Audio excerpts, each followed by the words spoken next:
Aduh, nih gua RAM makin banyak aja dan sekarang RAM udah sampai ke DDR5. Dan ngelanjutin ke konten kemarin yang mungkin gua kasih tips untuk milih prosesor. Dan ini sebenarnya udah jadi concern gua juga ya, karena beberapa orang nanya pengen naikin performance dan minta naikin RAM. Dan gue pengen jelasin apa sih sebenarnya kerjaannya RAM di komponen komputer atau laptop kalian dan seberapa pengaruh RAM itu ke performanya laptop kalian. Gue bakal jelasin dulu apa itu RAM.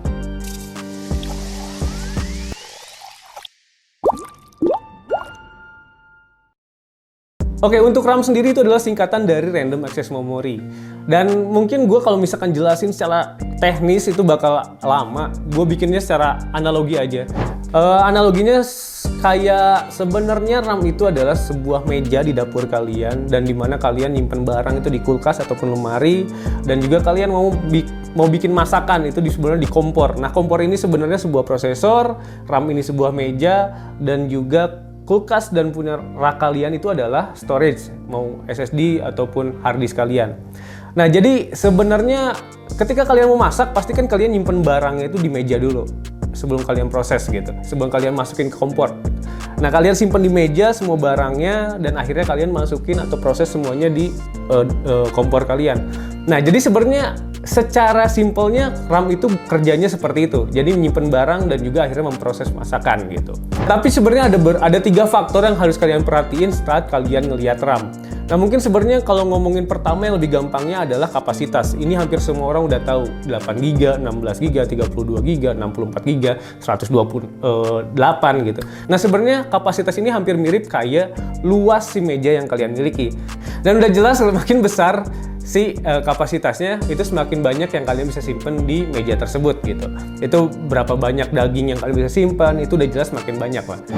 Dan yang kedua ada yang namanya frekuensi speed. Ini sebenarnya gampangnya kayak berapa cepat tangan kalian buat pindahin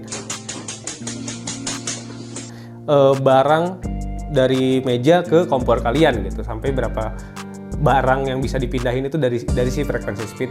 Dan yang sebenarnya yang ketiga ini ada yang namanya CL. Ini ada CL16, CL18, CL20 dan lain-lain. Dan ini sebenarnya ada tabel yang bisa kalian pelajari, cuman ini terlalu teknis. Gampangnya CL ini sebenarnya kayak berapa jauh jarak antara si meja kalian dengan si kompor. Jadi kan semakin dekat otomatis semakin banyak yang kalian bisa pindahkan secara cepat gitu. Nah, itu simpelnya seperti itu. Nah, jadi sebenarnya kalau saat kalian mau membeli RAM, hal-hal itu tadi bisa kalian pertimbangkan. Ya gampangnya kayak beli meja, kalian mau pertimbangkan berapa kuat mejanya, berapa luas mejanya, apakah cukup menampung semua kebutuhan kalian. Dan diingat juga dengan RAM yang speednya tinggi, dengan CL-nya rendah, itu belum tentu bisa support ke kompor kalian, anggapnya ke prosesor kalian. Jadi nggak berarti kalian bisa pakai asal 3600 MHz gitu, atau misalkan kalian bisa pakai 4000 MHz DDR5 kalau misalkan si prosesor kalian atau mainboard kalian nggak support gitu. Dan sama aja dengan laptop juga punya spesifik sendiri. Jadi kalau misalkan laptop kalian udah DDR4, ya kalian juga DDR4, dan kalian harus lihat berapa speed maksimal dari board yang kalian milikin gitu. Misalkan board kalian cuma supportnya di 2666, ya udah. Dan kalau sebenarnya ngomongin lebih lanjut, ada beberapa case di kompor AMD dan juga kompor Intel, bahkan CL18 itu bisa lebih bagus. Oke, dan mungkin sebenarnya hal-hal tadi bisa kalian pertimbangin saat kalian beli RAM. Dan sebenarnya banyak yang harus pertimbangin. Jadi kalian harus tahu dulu board kalian itu supportnya seperti apa, prosesor kalian itu maksimalnya supportnya seperti apa.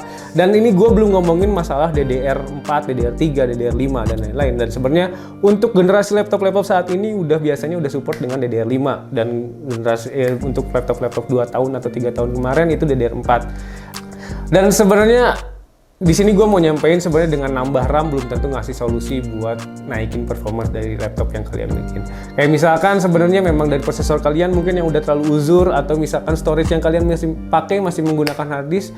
Di situ sebenarnya ya kalau misalkan kalian naikin RAM juga, kalau hard disknya udah bermasalah percuma, nggak akan naik. Ya kayak simpelnya kompor kalian pun, misalkan di sini prosesornya, kalau misalkan kompor kalian cuma punya 2 tungku gitu, mau kalian nambahin meja sebesar apapun, ya kalian nggak akan bisa ngolah karena kapasitas dari prosesor kalian itu cuma 2 tungku gitu. Ya mau kayak gimana pun seperti apa. Terus kalau misalkan kalian punya gudang buat daging tadi sebanyak apapun, kalau meja kalian sekecil apapun, ya nggak akan performa maksimal juga. Atau misalkan kalian punya meja gede tapi sebenarnya storage kalian tuh masih meja yang udah laci yang udah reot gitu ya, dagingnya pasti busuk kan kata kalian masukin gitu. Sama aja kayak si hard disk, kalau misalkan hard disk kalian udah uzur dan ini ya bakal seperti itulah. Jadi ya semoga apa yang gue jelasin ngebantu kalian buat memahami lebih simple apa kerjanya RAM dan dimana RAM itu bisa naikin performance kalian. Memang pada beberapa case dengan naikin RAM bakal naikin performa kalian saat memang kalian membutuhkan RAM, kapasitas RAM yang lebih besar atau kecepatan RAM yang lebih besar. Cuma memang dari beberapa kasus dengan upgrade RAM kalian naikin kapasitasnya itu bakal ngebantu karena beberapa software membutuhkan storage RAM yang lebih banyak, mungkin itu bakal naikin performa kalian.